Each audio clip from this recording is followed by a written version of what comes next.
एक नया चैप्टर पढ़ने जा रहे हैं जिसका नाम है हाइड्रोकार्बन्स, है ना। चैप्टर्स तो छोटा सा है बट इम्पोर्टेंट है, क्वेश्चंस यहाँ से भी आते रहती है ना। हाइड्रोकार्बन्स, तो सबसे पहले जानते हैं हाइड्रोकार्बन्स क्या होता है।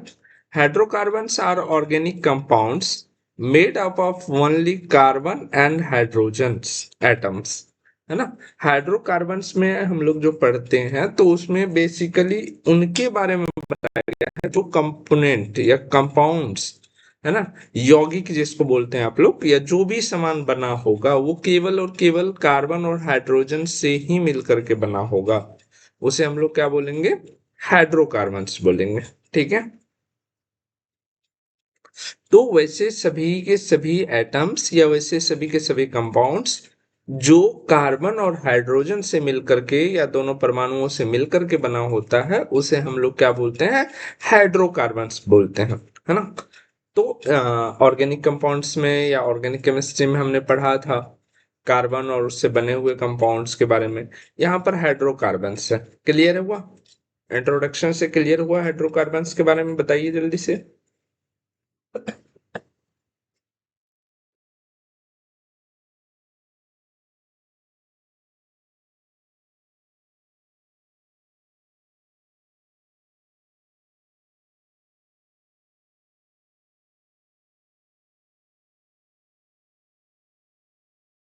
ठीक। हाँ, चलिए इनके एग्जाम्पल्स देखते हैं कि एग्जाम्पल्स क्या क्या हैं। एग्जाम्पल्स की अगर हम बात करें तो आप एग्जाम्पल्स में देख सकते हैं मीथेन। मीथेन क्या है? एक कार्बन और चार हाइड्रोजन से बने हुए कंपाउंड्स हैं। सर ये कहाँ होता है? तो आपके एलपीजी सिलेंडर में कौन कौन से गैस भरे होते हैं? जो आपके घर में जो सिलेंडर्स आते हैं उसमें कौन कौन से गैस रहते हैं? थोड़े बहुत मीथेन्स गैस भी रहते हैं, है ना। क्या?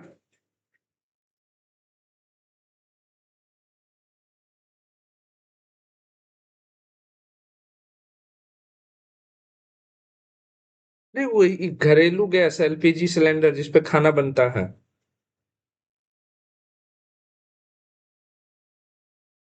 ना।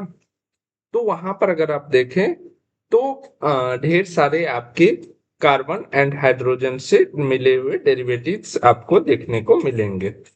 ठीक है। जैसे कि आप अगर स्मेल के लिए अगर बात करें तो मरकप्टेन नामक रहता है, बट वहां पर देखेंगे तो ब्यूटेन हो गया, प्रोपेन हो गया, ये सब आपके मिले हुए रहते हैं उसमें। ठीक ना। और जहां पर भी आपके ये एक गोबर गैस वाला देखते होंगे पहले से जो बनता आया हुआ है ना। तो बायोगैस जहां पर उत्पन्न होता है वहां पर मीथेन गैस का भी उत्पत्ति होती है ना। यह सड़े गले चीज से भी मीथेन गैस निकलते हैं। ठीक। तो मीथेन गैस भी क्या है, आपके कंपोनेंट्स है किसके, हाइड्रोकार्बन्स के। क्यों? क्योंकि इसमें कार्बन और हाइड्रोजन है। नेक्स्ट अगर हम देखें तो इथेन हो गया आपके। ठीक। नेक्स्ट इथीन भी हो गया। अच्छा, इथेन और इथीन में क्या डिफरेंस है, और इथाइन में अगर आप बात करना चाहें तो इसमें बस यही कि कार्बन और हाइड्रोजन की संख्या डिपेंड करता है और उस पर डिपेंड करता है बॉन्ड संख्या। जैसे अगर इथेन की बात करें, मैं इसको मिटा दूं, मीथेन वाला जो मैंने बनाया है इसको मैं मिटा देता हूँ। अगर हम बात करें कि सर अगर बात किया जाए इसका इथेन का, इथेन ANE, इथेन की अगर हम बात करें तो क्या है, C2H6, तो दो कार्बन लगा दीजिए और छह हाइड्रोजन हो गया। अब अगर बात करें, क्योंकि एक कार्बन कार्बन 6 एटम होता है, एटॉमिक नंबर होता है दो, और चार अंतिम कक्षा में चार, तो कार्बन केवल चार ही बॉन्ड बना सकता है किसी से, कैसे भी बनाओ उससे मतलब नहीं है। लेकिन जब हम लोग पढ़ रहे हैं हाइड्रोकार्बन में तो केवल हाइड्रोजन से ही बनेगा, है ना। फिर अगर हम बात करते हैं इथीन का, E N E मतलब डबल बॉन्ड, तो कार्बन कार्बन के बीच डबल बॉन्ड, तो मीन्स हमें चार हाइड्रोजन के साथ बॉन्ड पूरा के देना है, तो चार बॉन्ड पूरा हो गया। ये देखिए दो यहाँ पर, एक यहाँ तीन और एक यहाँ चार, हो गया। क्लियर है? हाँ। बिल्कुल इसी तरह से ही हमें क्या है, YNE देख लेते हैं। YNE मतलब ट्रिपल बॉन्ड, है ना। तो अब यहाँ पर क्या करना है, एक बॉन्ड और खींच देना है। एक बॉन्ड खींचेंगे तो चार ही बॉन्ड बनाता है, एक हाइड्रोजन वाला फिर हटाना पड़ेगा, क्योंकि टोटल चार ही बॉन्ड बनाता है कार्बन, उससे ज्यादा तो बनाता नहीं है। तो इसीलिए C2H2 यानी कार्बन की संख्या भी दो और हाइड्रोजन की संख्या भी दो। ठीक है। अब बताए बेंजीन, बेंजीन के बात होता है तो बेंजीन के बारे में आप लोग जानते हैं, फुटबॉल के आकार का, 6 कार्बन और 6 हाइड्रोजन। ठीक है। तो सारे के सारे एग्जाम्पल समझ में आए, ये बताइए पहले।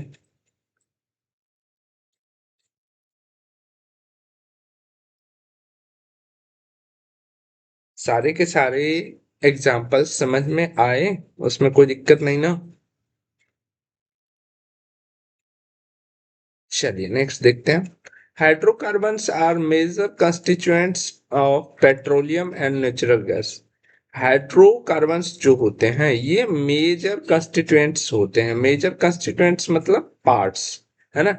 हाइड्रोकार्बन पेट्रोलियम तथा प्राकृतिक के मुख्य घटक, है ना। अगर हम बात करें कि हमारे चावल दाल सब्जी वाला खाना में मुख्य घटक क्या है, तो चावल है, जो कि अत्यधिक मात्रा में होते हैं या होते ही होते हैं अगर चावल दाल सब्जी वाला खाना है तो, है ना। उसी प्रकार से हाइड्रोकार्बन्स जो है जितने भी आपके पेट्रोलियम हो गए, नेचुरल गैसेस हो गए, उसमें रहेंगे ही रहेंगे। ठीक है। अब क्लासिफाई करते हैं मतलब सब में डिफरेंस देखते हैं, है ना। क्लासिफिकेशन ऑफ हाइड्रोजन यानी कि हाइड्रोकार्बन्स में भी अंतर करेंगे। तो पहला जो हमारा डिफरेंस लेवल है वो है एसाइक्लिक और ओपन चेन कार्बन।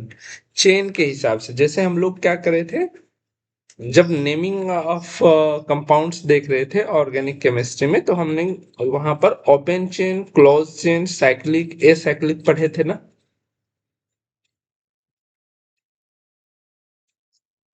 हाँ, तो जो सीधा रहता है, लाइक बंद नहीं रहता है, जैसे अगर मैं ये बात करूं, ये तो ये सीधा है, 4 कार्बन है, ओपनिंग है। लेकिन अगर मैं ये बात करूं तो ये क्लोज हो गया, तो ये साइक्लिक में आ जाएगा, ए टर्म हट जाएगा और ओपन चेन नहीं, ये क्लोज चेन हो जाएगा, क्योंकि यहाँ पर कार्बन कार्बन बना हुआ है, बंद है ना। तो डिफरेंस पता चला ओपन चेन में और कार्बन क्लोज चेन में। अब इसको क्या करिए आप, ये कार्बन और ये कार्बन दोनों को पकड़ के खींच लीजिए, खींचिएगा तो सीधा एक तार बन जाएगा। ये 4 कार्बन जोड़ दीजिए तार पे जहां जहां आपको जोड़ना। ठीक है।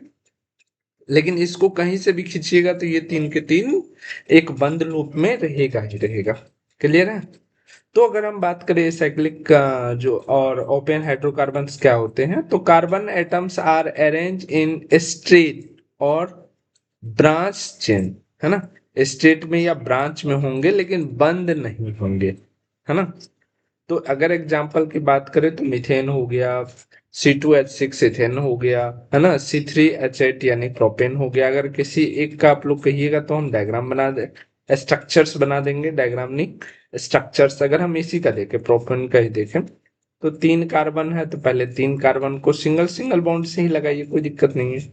अब बचे आपके कितने, 8 हाइड्रोजन, तो 8 हाइड्रोजन को डिस्ट्रीब्यूट कीजिए। हाइड्रोजन, हाइड्रोजन सर 3 क्यों देंगे, दो भी दे सकते हैं, ठीक है, दो भी डाल करके आप देखिए, एक्स्ट्रा हाइड्रोजन बच जाएगा। और वैसे भी आपके कार्बन जो होते हैं वो 4 बॉन्ड बनाते हैं, 4 से कम बॉन्ड बना ही नहीं सकते हैं, फिर स्टेबल ही नहीं होगा। तो हो गया, अगर 3 हम दे दिए तो 4 हो गया। अब इस कार्बन की बात करें तो ये भी एक एक हाइड्रोजन से बॉन्ड बनाएगा, तब इसका भी 4 हो जाएगा, 1 2 3 4। ठीक है। अब अगर हम लास्ट वाला की बात करें तो ए भी 3 बॉन्ड बनाएगा। ठीक है। तो इस प्रकार से आपका प्रोपेन हो गया। समझ में आ रही है, समझने में कोई दिक्कत नहीं ना, बताओ जरा। अच्छा, अब हम लोग देखते हैं साइक्लिक और क्लोज चेन हाइड्रोकार्बन्स। अब हम लोग देखेंगे साइक्लिक और क्लोज चेन। तो क्या होगा, वो बंद होगा, है ना। Carbon atom from a ring, carbon atom जो होगा एक रिंग यानी कि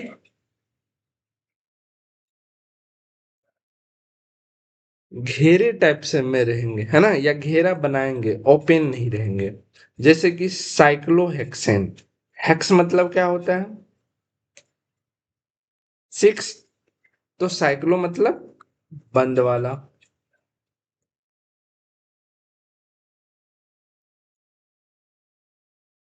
1 2 3 4 5 6, जहां जहां आपको घेरा दिखे वहां वहां लगा दीजिए, है ना। और रेस्ट जो बचा वो हाइड्रोजन आप जोड़ते जाइए, क्योंकि ये साइक्लोहेक्सेन है तो इसमें हाइड्रोजन जोड़ते जाइए। दो बॉन्ड इधर बना हुआ तो दो हाइड्रोजन जोड़ दीजिए, सब में दो दो हाइड्रोजन जोड़ दीजिए, क्योंकि एटलीस्ट कार्बन जो है चार बॉन्ड तो बनाएगा, तो दो हाइड्रोजन बाहर से जोड़ दीजिए। ये हो गया आपका साइक्लोहेक्सेन। अब कहोगे सर बेंजीन जो होता है वो क्या होता है, तो बेंजीन में बच्चों कार्बन कार्बन के बीच जो होता है ना अल्टरनेट लेवल पर, वो डबल बॉन्ड होता है। लेकिन cyclohexane A N E term लगा हुआ है, तो कार्बन कार्बन के बीच केवल और केवल सिंगल बॉन्ड ही है, इसलिए ये हाइड्रोजन के साथ बॉन्ड बना के रहेगा। ठीक है, समझ में आ रही है।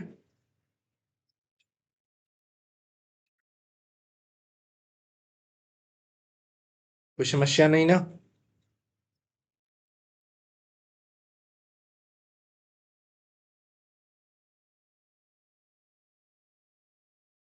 बेंजीन की बात करें तो बेंजीन अभी जैसे हमने बताया कि बीच बीच में हम लोग क्या करेंगे, डबल बॉन्ड लगा देंगे तो इधर हाइड्रोजन घट जाएगी, एक एक हाइड्रोजन ही लगेगा, जो कि क्या होता है C6H6, यानी कि ये कुछ, अब मान लो कि यहाँ पर यहाँ सब जगह कार्बन है, जितना भी कोना बन रहा है सिक्स कोना हर जगह कार्बन है। अब क्या करो कि ये रहा बीच बीच में अपने डबल बॉन्ड लगा दिया। अब अगर इस कार्बन की हम बात करें तो एक बॉन्ड इधर से, दो बॉन्ड इधर से, तीन बॉन्ड हो गया, तो एक ही बॉन्ड बनाएगा। और इसी प्रकार से सारे के सारे कार्बन आपका एक ही बॉन्ड बनाएगा हर जगह, है ना। और इस तरह से आपका C6H6 हो गया। क्लियर। तो ये आपको बंद दिखाई दे रहा है ना क्लोज में। इसके अलावा भी हम लोग ये ले सकते हैं, तो इसमें हम लोग कितने कार्बन देख रहे हैं, 1 2 3, तो इसको हम लोग क्या बोलेंगे, साइक्लो प्रोपेन, है ना। जब बंद वाला रहेगा तो उसके लिए साइक्लो टर्म जोड़ेंगे, जैसे यहां पर साइक्लोहेक्सेन आया, है ना। समझ में आ रही है, कोई दिक्कत नहीं ना। बताओ समझने में कोई दिक्कत।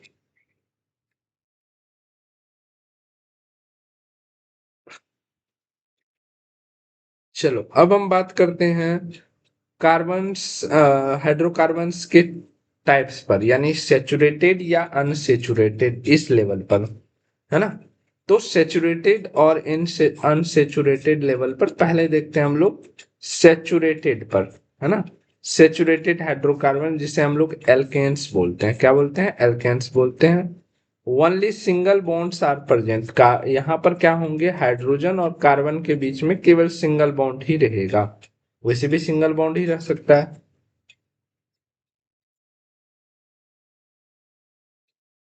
लेकिन लेकिन कार्बन के बीच भी सिंगल बॉन्ड ही रहेगा, है ना। इसमें केवल एकल यानी सिंगल बॉन्ड होते हैं, जिसका जनरल फॉर्मूला होता है CnH2n+2, है ना।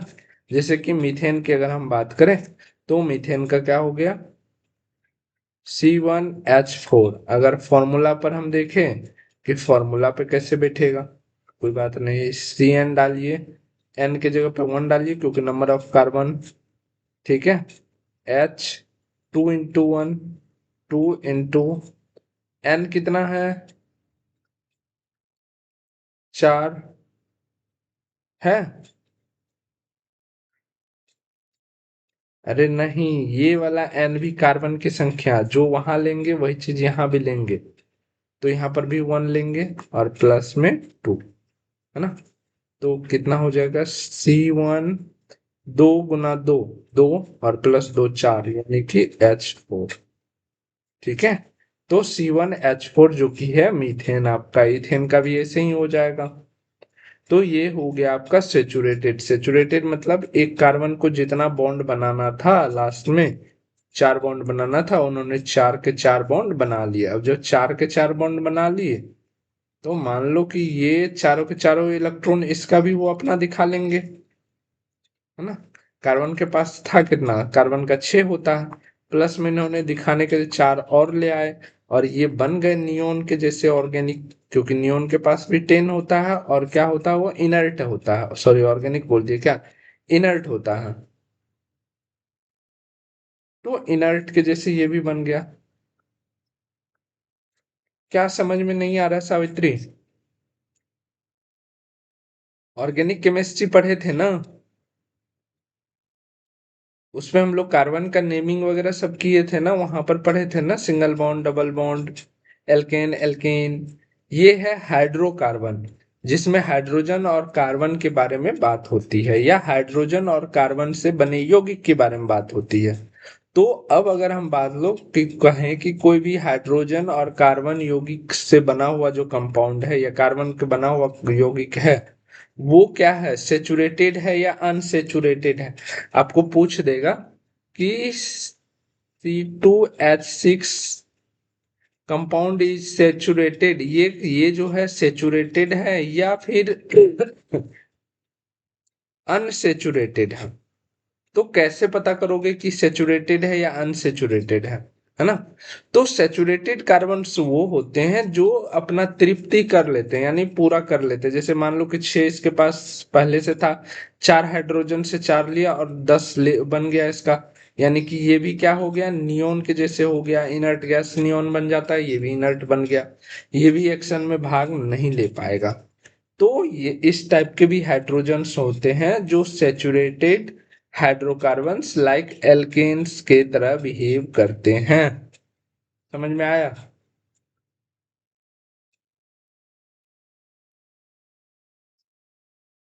बताओ, अब समझ में आया या अभी भी दिक्कत है?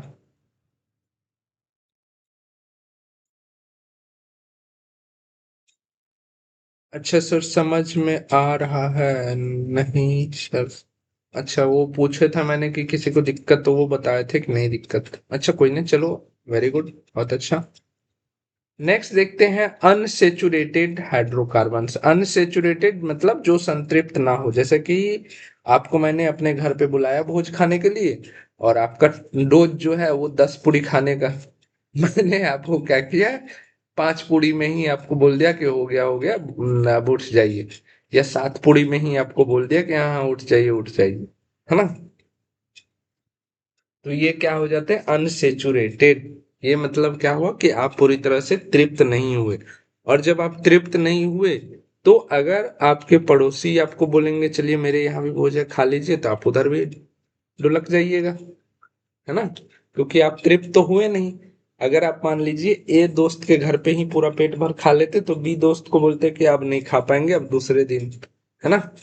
इनके यहाँ ही हम पूरा पेट भर खा लिए, लेकिन आपका पेट भरा नहीं हुआ, तो बी के यहाँ भी आप चल जाइएगा, और बहाना मार दिए हाँ हाँ हाँ हाँ हाँ, दोस्त थे ना, बुरा मान जाते इसलिए चले गए। लेकिन एक्चुअल में ये है कि आप तृप्त नहीं हुए थे, तो इसलिए दोबारा खाने पहुंच गए, है ना। तो इसे ही हम लोग बोलते हैं अनसेचुरेटेड।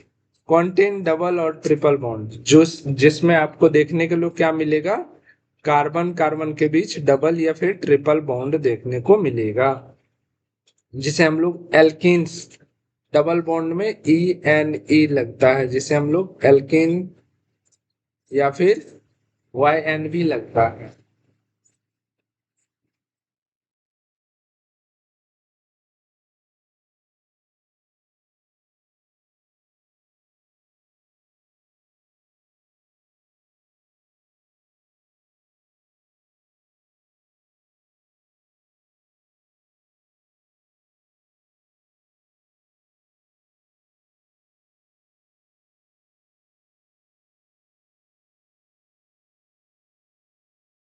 ठीक है, यहाँ तक कोई दिक्कत नहीं।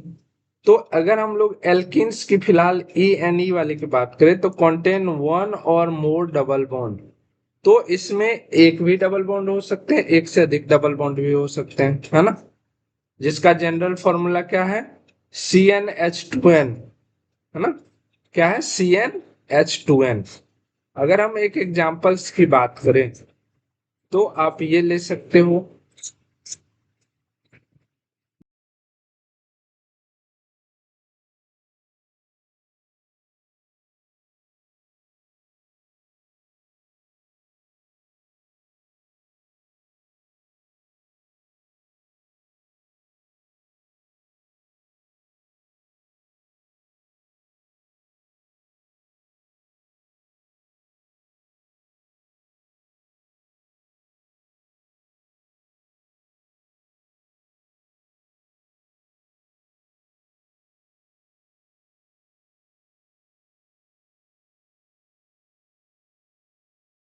और इस प्रकार से ये क्या बन गया, इथिन बन गया। यहाँ पर आप देख सकते हो कि दो लिए हुए हैं, अगर इस फॉर्मूला से जाए तो दो सी के जगह पे दो है, तो C N H two N के जगह पर अगर हम एन के जगह पर ये दो ले लेंगे तो C two plus H two into N के जगह पे टू लेना है, टू। तो ये भी क्या हो जाएगा, सी टू एच फोर। और सी टू एच फोर को अगर हम लोग स्ट्रक्चरली देखें तो यहाँ पर तो चार बॉन्ड ही बना सकता है एक कार्बन। दो बॉन्ड इसने एक तरफ बना लिया और दो हाइड्रोजन के साथ बॉन्ड बना लिया, है ना। तो टोटल चार हो गया और ये सेचुरेटेड हो गए, है ना। लेकिन लेकिन अब कहोगे कि सर ये अनसेचुरेटेड कैसे है। अनसेचुरेटेड इसलिए है कि ये बॉन्ड टूट सकता है। ये जो डबल बॉन्ड है, अरे मान लो कि दो में से कितना, अगर आपके पास दो रोटी है और उसको बोले कि डिवाइड करो, तो आप कितना कर सकते हो, एक एक रोटी। लेकिन जब एक ही रोटी बची है तब बोलेंगे डिवाइड करो, तो बोलोगे सर एक ही रोटी बचा है, इसको कैसे डिवाइड करेंगे, तोड़ के कर दें, तो बोलेंगे नहीं, है ना। तोड़ना नहीं है, तब क्या होगा, जब तोड़ना नहीं है, काटना नहीं है रोटी को, तो मतलब कि एक रोटी को हम लोग डिवाइड नहीं कर सकते। तो चाहे ट्रिपल बॉन्ड रहे उसको हम लोग तोड़ करके डबल बॉन्ड या फिर सिंगल बॉन्ड तक ला सकते हैं। अगर डबल बॉन्ड रहे तो इसको तोड़ करके हम लोग सिंगल बॉन्ड पे ला सकते हैं, लेकिन सिंगल बॉन्ड को क्या तोड़िएगा, उससे नीचे तो तोड़ ही नहीं सकते, है ना।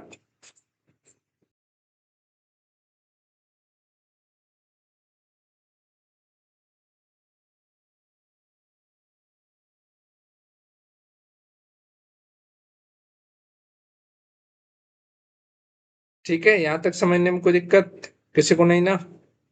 तो यहाँ पर हम लोग इसको तोड़ सकते हैं, इस बॉन्ड को ब्रेक कर सकते हैं और इसके जगह पे हाइड्रोजन अटैच कर सकते हैं, इसीलिए इसे अनसेचुरेटेड बोला जाता है।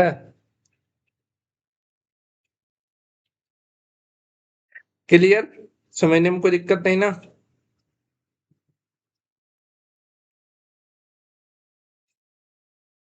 चलिए, एग्जाम्पल्स भी इथेन का हम लोग देख लिए। अब आते हैं एल्काइंस। एल्काइंस मतलब Y N E, Y N E बोले तो ट्रिपल बॉन्ड, ठीक है। जिसका जनरल फॉर्मूला याद रखिएगा, इसका जनरल फॉर्मूला भी कभी कभी एग्जाम में पूछ लेता, तो क्या होगा, C N H two N minus two, है ना। अगर मान लीजिए हम कार्बन के लिए दो कार्बन वाला रखते हैं तो C two plus two into two minus two, यानी कि क्या हो जाएगा, सी टू और एच, दो दुए चार माइनस दो, यानी कि H two, C two H two. अगर नॉर्मल सी बात ले तो दो दो कार्बन अगर एन बराबर दो हो, है ना, कुछ इस प्रकार से आएगा। और एग्जाम्पल्स में खास तौर पर आप क्या देख सकते हैं, एथिन को देख सकते हैं। अगर इसको स्ट्रक्चरली हम बनाए तो एक कार्बन इधर एक कार्बन इधर, दो हाइड्रोजन है दोनों तरफ एक एक पार्ट को। अब कार्बन तो चार बॉन्ड बनाता है, तो एक एक हाइड्रोजन से बना लिया, रेस्ट जो बचा कार्बन कार्बन के बीच लगा दो, हो गया। समझ में आया।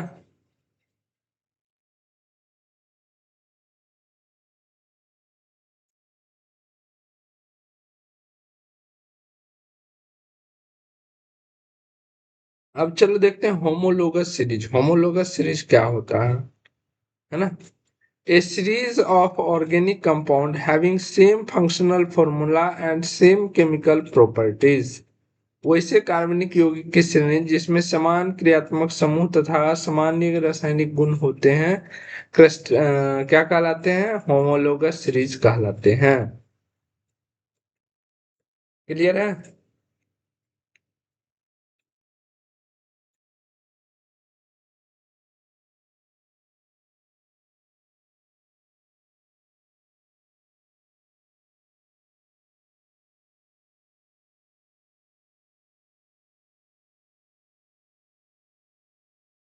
यहाँ कोई दिक्कत बताइए। तो होमोलोगस में, होमोलोगस मतलब समान, है ना?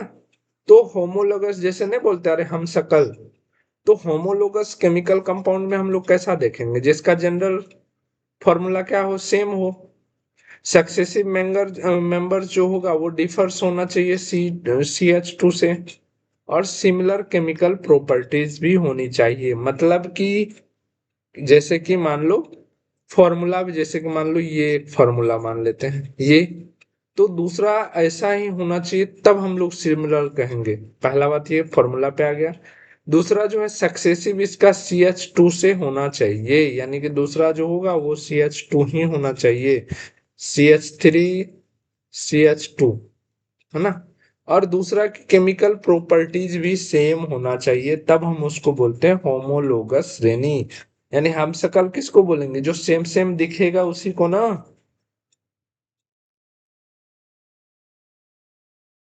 या फिर इसके जगह पर अगर जुड़वा टर्म का हम यूज करें तो उसमें भी सेम सेम दिखना भी चाहिए, सेम सेम आपका जो है गुण भी मिलना चाहिए एक दूसरे से, जिससे प्रॉपर्टीज भी हम लोग बोल सकते हैं।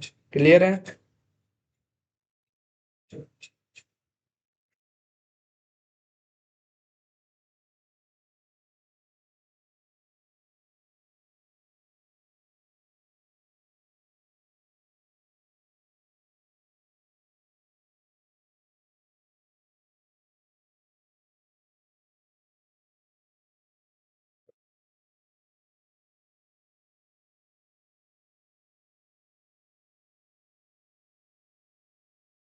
ठीक है, आगे बढ़े।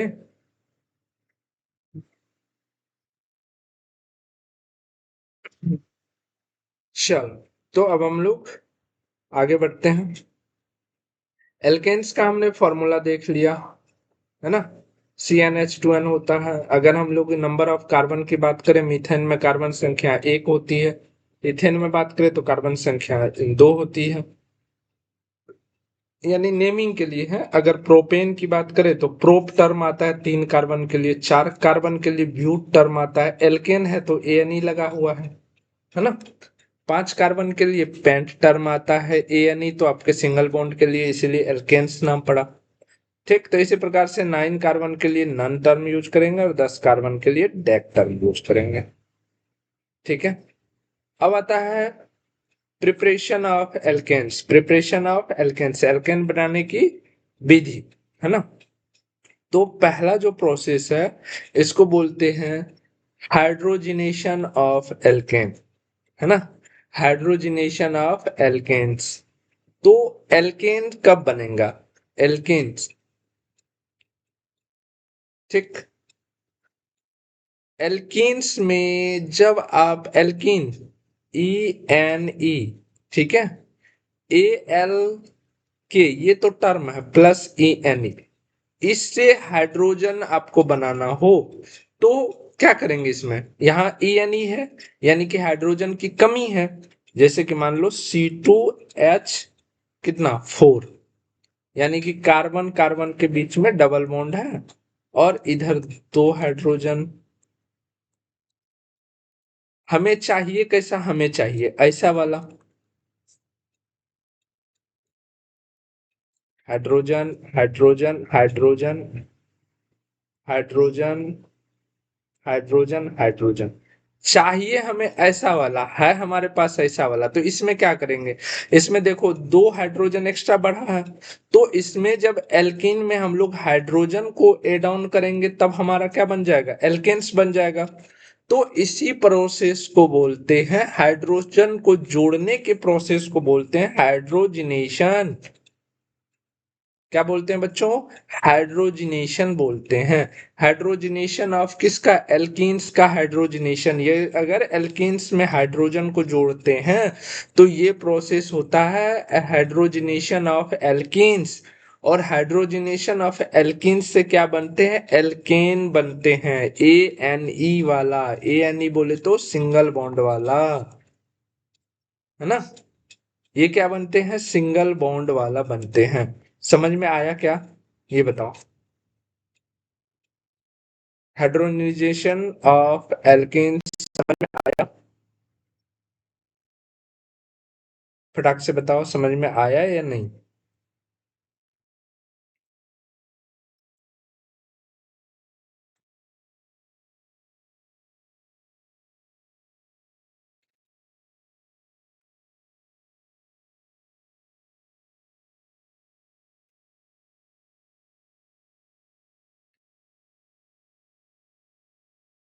समझ में आ गया? तो चलो आगे बढ़ते हैं। अब अगर हम बात करें तो यहाँ पर देखिए, जो चीज हमने लिया है यहाँ पर, इसी में क्या कर रहा है? हाइड्रोजन जोड़ रहा है। लेकिन ये प्रोसेस कंप्लीट होने के लिए हमें यहाँ पर कैटलिस्ट की जरूरत होती है। कैटलिस्ट क्या होता है? केमिस्ट्री में हम लोग जानते हैं कैटलिस्ट उत्प्रेरक बोलते हैं। उत्प्रेरक। अब ये उत्प्रेरक क्या होता है? जो किसी भी रासायनिक क्रिया के स्पीड मतलब होने की संभावना को घटा दे या बढ़ा दे। जैसे कि आप चाय बना रहे हैं, चाय मान लीजिए 10 मिनट में बनता है।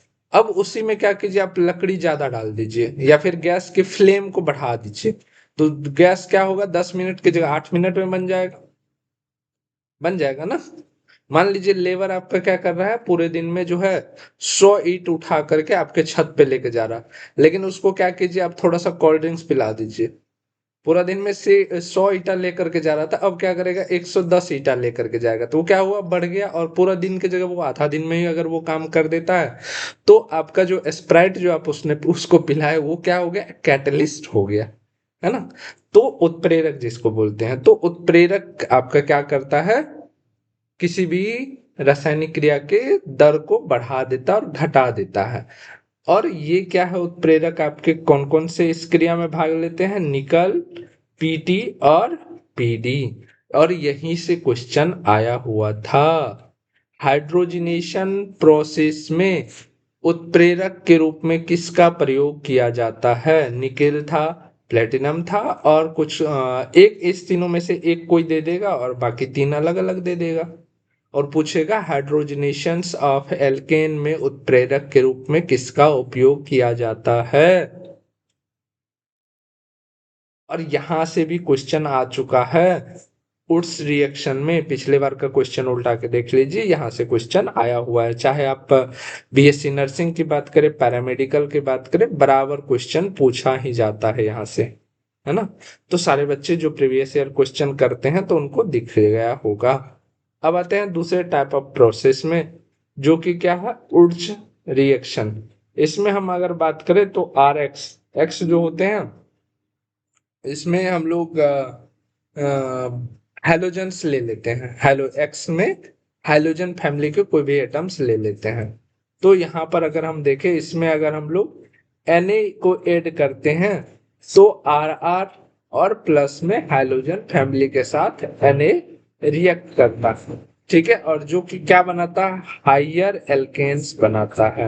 आपको अगर पूछा जाए क्वेश्चन कि हाइयर एल्केन्स बनाने के लिए किस प्रकार के रिएक्शन की आवश्यकता होती है, तो उड्स रिएक्शन का। और उड्स रिएक्शन के द्वारा क्या बनाया जाता है? तो एल्केन्स बनाया जाता है। कैसा एल्केन्स बनाया जाता है?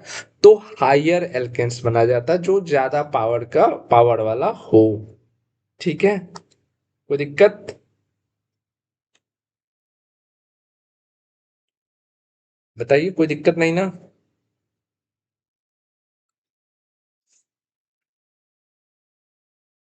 चलो नेक्स्ट नेक्स्ट हमारा है डीकार्बोक्सिलेशन, है ना।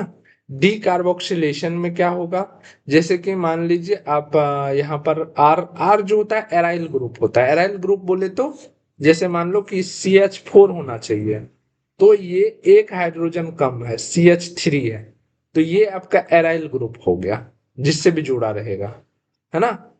और यहां पर अगर हम देखें तो ये फंक्शनल ग्रुप है, COO। कौन सा फंक्शनल ग्रुप है, कीटोन है या कुछ और है, बताइए हमें जरा।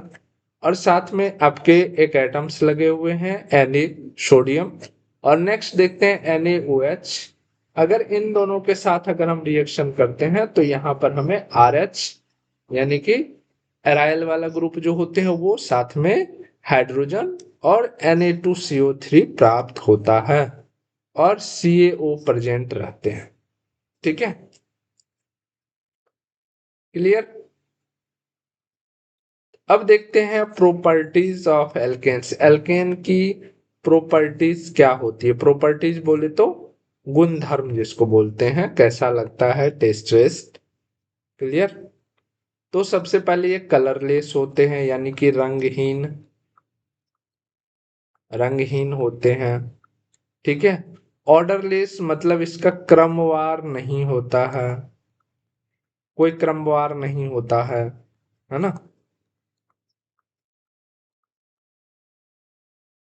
क्रमवार मतलब पहले श्याम रहेगा आगे, फिर मोहन रहेगा, फिर सोहन रहेगा, नहीं, कोई भी आगे रह सकता।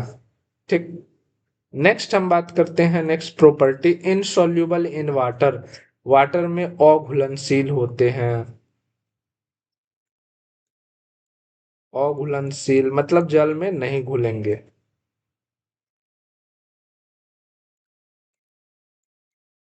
ठीक है, soluble in organic solvent. Organic मतलब जो रासायनिक सॉल्वेंट होते हैं, ऑर्गेनिक ऑर्गेनिक लिक्विड जो होंगे उसमें ये घुलनशील होंगे। तो ये हो गया आपका प्रॉपर्टीज। अब प्रॉपर्टीज में दूसरा टाइप ऑफ प्रॉपर्टीज हम लोग देखते हैं, वो है केमिकल प्रॉपर्टीज। ठीक है, क्या है, केमिकल प्रॉपर्टीज।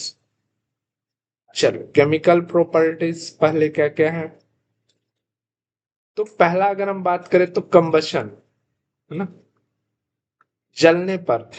तो CH4 क्या हो गया, मीथेन। अगर ये ऑक्सीजन की उपस्थिति में जलता है तो कार्बन डाइऑक्साइड और H2O यानी कि जल के कुछ बूंदे भी देते हैं, है ना। और ये क्या करते हैं, हीट और लाइट प्रोड्यूस करते हैं। प्रोड्यूस मतलब उत्पन्न क्या क्या चीज करते हैं, तो उष्मा और लाइट मतलब बोले तो प्रकाश, लाइट और प्रकाश, सॉरी, उष्मा और प्रकाश की भी उत्पत्ति होती है। किसमें, कंबशन में, है ना। अब आते हैं हेलोजिनेशन। हेलोजिनेशन में क्या होगा, हेलोजन फैमिली से कोई भी आकर के जुड़ेगा। नेक्स्ट देखते हैं हम लोग, CH4 मीथेन क्लोरीन के साथ जुड़ता है और CH3 Cl प्लस HCl बनाता है ना। और ये क्रिया कब होगी, जब सूर्य के प्रकाश की उपस्थिति रहेगी। तो बिना सूर्य के प्रकाश की उपस्थिति में हाइलोजिनेशन नहीं हो सकता है। चलो नेक्स्ट देखते हैं हम, कन्फॉर्म कन्फॉर्मेशंस ऑफ इथेन यानी कि एथेन के समरूपताएं।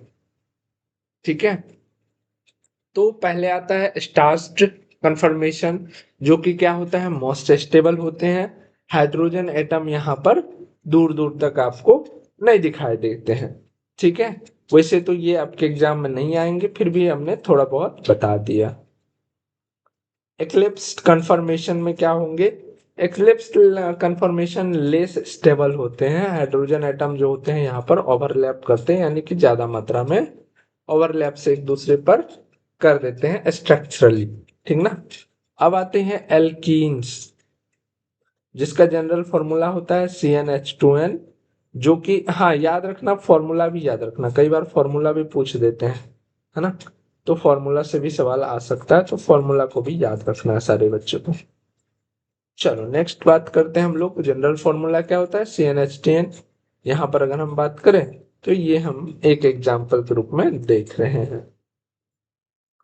प्रिपरेशन ऑफ एल्किन्स, अब एल्किन कैसे बनाओगे, है ना, ये बात आता है। तो पहले आता है डिहाइड्रेशन ऑफ अल्कोहल। अल्कोहल में से अगर हम लोग हाइड्रोजन को हटाते हैं तो एल्किन्स बन जाएगा। अगर हम CH3CH2OH, ये क्या है, इथाइल अल्कोहल है ना। इथाइल अल्कोहल जो कि अगर टूटता है, ब्रेकडाउन होता है, तो CH2 और ये C2H4 और जल में टूटता है ना। अब C2H4 क्या है, दो कार्बन और दो दो हाइड्रोजन, तो एक को मीथ दो को ईथ, इथिन है ये, है ना, इथिन है।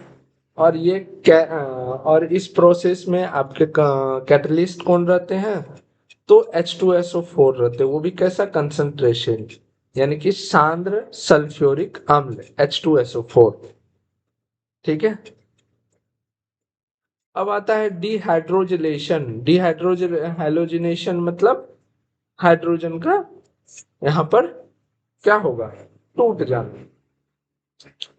CH3CH2 अगर Br हम लोग देखते हैं और इसके साथ KOH को हम लोग क्या करते हैं, रिएक्शन करवाते हैं, तो C2H2 C2 और डबल बॉन्ड C2 CH2 मिलता है और साथ में KBr, potassium bromide and H2O प्राप्त होती है। तो यहाँ पर भी आप देख रहे हैं कि आपको एल्किन्स मिल जा रहा है। ठीक है। तो केमिकल प्रॉपर्टीज ऑफ एल्किन्स अब हम लोग देखेंगे, केमिकल और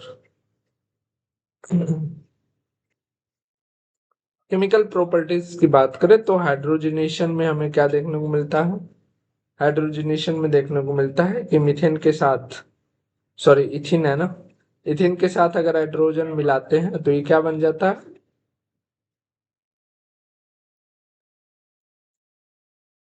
इथेन बन जाता है ना। क्यों, क्योंकि यहाँ पर तीन तीन लगाएंगे तो कार्बन कार्बन एक बॉन्ड बनेबे करेगा।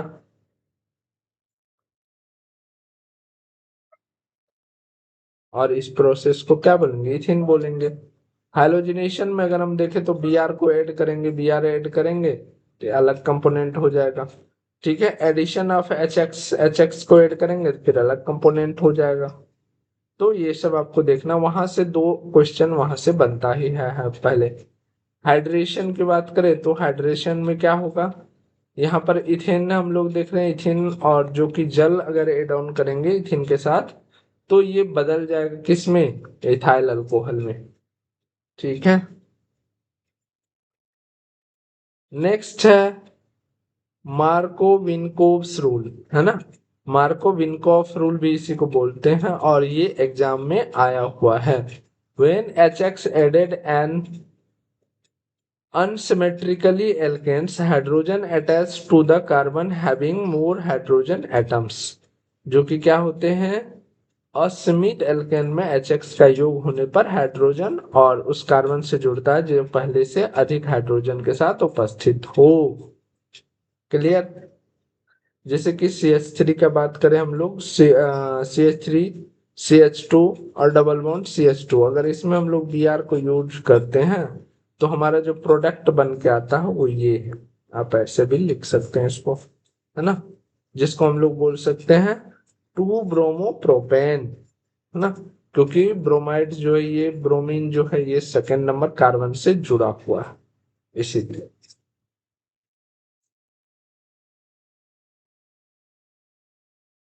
बात समझ में आया, बताओ जरा।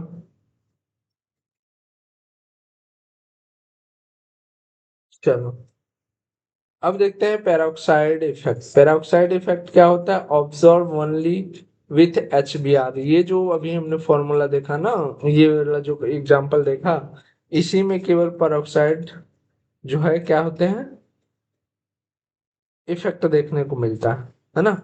Product form is opposite to Markovnikov rules. Markovnikov rules के अपोजिट प्रोडक्ट बनते हैं। नेक्स्ट हमारा जो बचा है वो बचा है एल्किन्स, सॉरी एल्काइंस। एल्काइंस मतलब YNES, एल्काइंस। AL के तो टर्म है,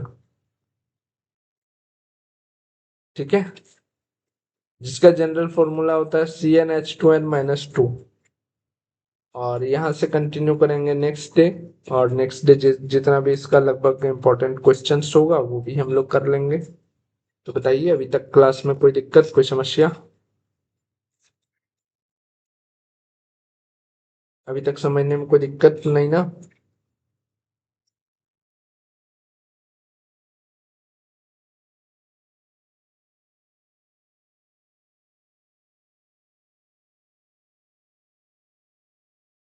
चलिए फिर मिलते हैं नेक्स्ट क्लास में।